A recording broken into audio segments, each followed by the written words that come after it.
Hoje teve reunião dos BRICS e o presidente Jair Bolsonaro falou, assim como os outros chefes das respectivas nações, de Rússia, de Índia, de China e de África do Sul. A Natália Pazzi acompanhou.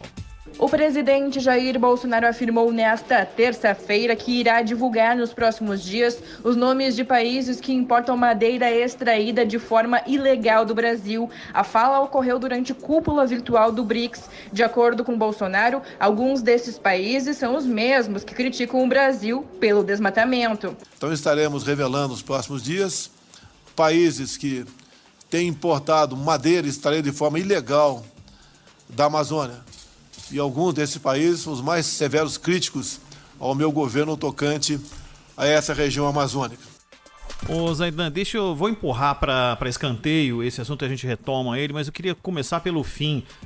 Qual a importância da reunião desse grupo? O grupo tem a mesma importância que já teve? O Brasil continua tendo que tipo de importância para os BRICS depois de tudo que aconteceu nos últimos 2 anos, Zaidan? Bom, é bom lembrar o seguinte, né, Ronald? O que está acontecendo no âmbito dos BRICS. Índia e China têm trocado tiros na fronteira, certo? Há inclusive uma disputa por uma região montanhosa. Além disso, a China se tornou forte aliada do Paquistão. É bom lembrar que Índia e Paquistão já foram à guerra 3 vezes. 2 delas por causa da Caxemira, que também é uma região disputada, uma região sob controle da Índia, mas com a maioria muçulmana. A Índia tem 100 milhões de muçulmanos. É que é um país de 1 bilhão e 350 milhões de pessoas. Vai passar a China, inclusive, em habitantes. Agora, China e Índia trocam tiros na fronteira. E depois há uma reunião para tratar de temas econômicos, e não é tocado no assunto da fronteira. E vale notar que Paquistão e Índia, que têm esses problemas, já foram à guerra 3 vezes, né? Uma delas por Bangladesh, 2 por Caxemira. Ambos têm arsenal nuclear. E o Paquistão se aliou à China. Os BRICS são importantes para a China como um mecanismo de aumentar sua influência política e econômica. Tanto que eles desenvolveram um banco, não é? Um banco de desenvolvimento, que é, digamos, uma alternativa ao Banco Mundial. E a Rússia, ela é aliada, hoje, aliada econômica e militar da China, porém, ambos se olham sempre com desconfiança mútua, não é? É histórico. Há uma desconfiança mútua, mas hoje são aliados. É a maior preocupação dos Estados Unidos, é a aliança militar entre China e Rússia. Então o Brasil e a África do Sul entram nesse contexto e vão participar de uma reunião como essa, muitas vezes à margem daquilo que é decidido por China e Rússia. E vale notar que a gigante Índia, um país que tem se desenvolvido tecnologicamente, mas que ainda tem índices de pobreza gigantescos, até pelo tamanho da população, a Índia, não está em guerra com a China, mas ela tem divergências que muitas vezes são resolvidas na base do tiroteio na fronteira montanhosa, não é? Então os BRICS estão longe de uma harmonia, de uma posição comum, de uma homogeneidade. Nada disso hoje existe no BRICS. O que há é o domínio econômico da China e alguma resistência da Índia a esse domínio, não é? Agora, o Bolsonaro aproveitou, falou de OMS, desceu o pau na OMS, aliás, com razão. A OMS é de uma incompetência atroz, né? Mostrou isso nessa pandemia. Ela era muito respeitada, mas quando exigida mostrou muita incapacidade de lidar com um problema grande, inclusive de reconhecer o problema.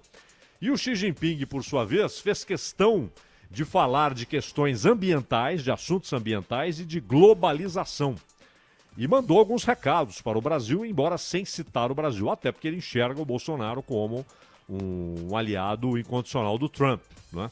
Então não há dúvida que cada um vai lá, faz seu discurso, mas não há nada que aponte para homogeneidade, para harmonia, para interesses comuns. Eles estão reunidos porque há um interesse econômico de manter esse bloco, mas claramente é uma área de esfera de influência da China, não é? Não há a menor dúvida quanto a isso. Sônia, quantas reuniões de BRICS você já acompanhou? Nossa, desde o começo.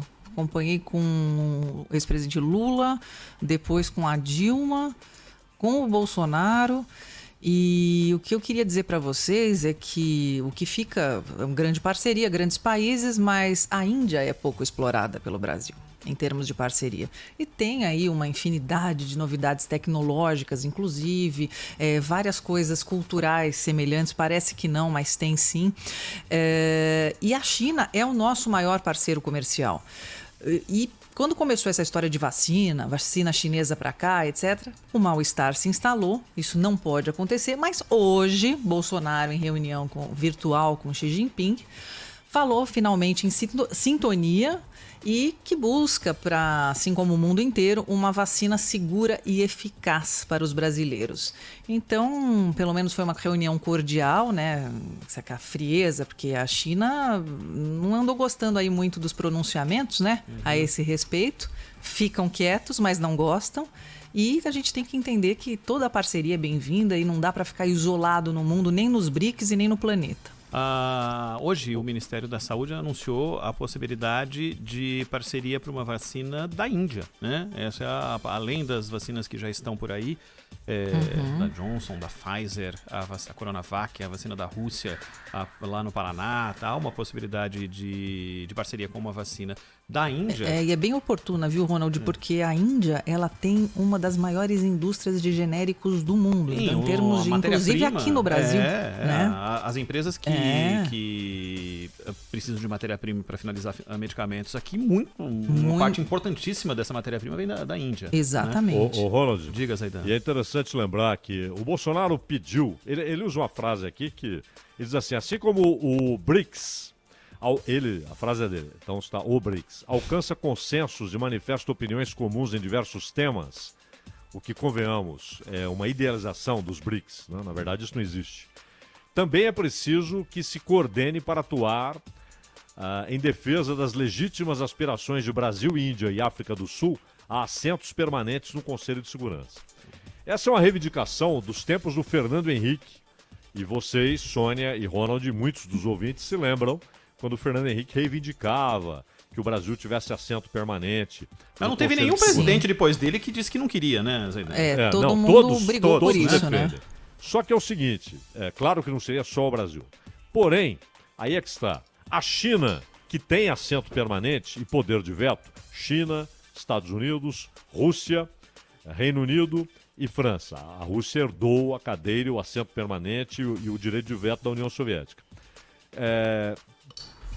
A China veta a possibilidade da Índia ter assento permanente e poder de veto no Conselho de Segurança. Não é? Ela veta essa possibilidade. Veta. Também a Alemanha, o Bolsonaro não citou a Alemanha, mas também a Alemanha foi incluída na época pelo Fernando Henrique, pelo Lula, como um país que deveria ter esse assento permanente. Exato. Zaidan, desculpa só te interromper um pouquinho. Imagina. O Brasil, ele se afastou muito da Europa. Não pode. Nós temos parceiros tradicionais de uma história inteira. Essa aproximação com os Estados Unidos, lógico, ela é muito bem-vinda. Amamos as parcerias com o mundo, mas a gente não pode ficar tão isolado de todos os nossos parceiros, como França, como Alemanha. Para que briga? Agora, mas o problema... Quem que ganha com isso? Mas o problema é que Reino Unido e França vetam a Alemanha como membro, um futuro integrante exatamente. dos membros permanentes e com poder de veto. Porque é uma desconfiança histórica. Isso é histórico. Foi ontem que a Alemanha tomou Paris, não é? Foi ontem que o Hitler ordenou e um general disse não quando o Hitler ordenou que ele incendiasse Paris. E Zaidan, repare que Paris, a França sempre saiu bem nessa história, né? Brigava, mas não brigava. Eles estavam sempre do lado, né? Eles estavam contra o fascismo e o nazismo, mas quando o Le Maurice, o hotel lá que fica perto do Louvre, foi tomado, né? Que era o QG nazista da época, a França meio que passou um paninho ali e acabou não sendo aí tão... E o Marechal Pétain, né? Exatamente. O Marechal Pétain que governava em Vichy. Agora, aí é que está o ponto. O Reino Unido e França vetam a Alemanha. A China veta a Índia. Que briga. E na América do Sul, a Argentina, por exemplo, tem muitas dificuldades em aceitar que o Brasil tem assento permanente. Então eu acho muito difícil que essa reivindicação avance. Verdade.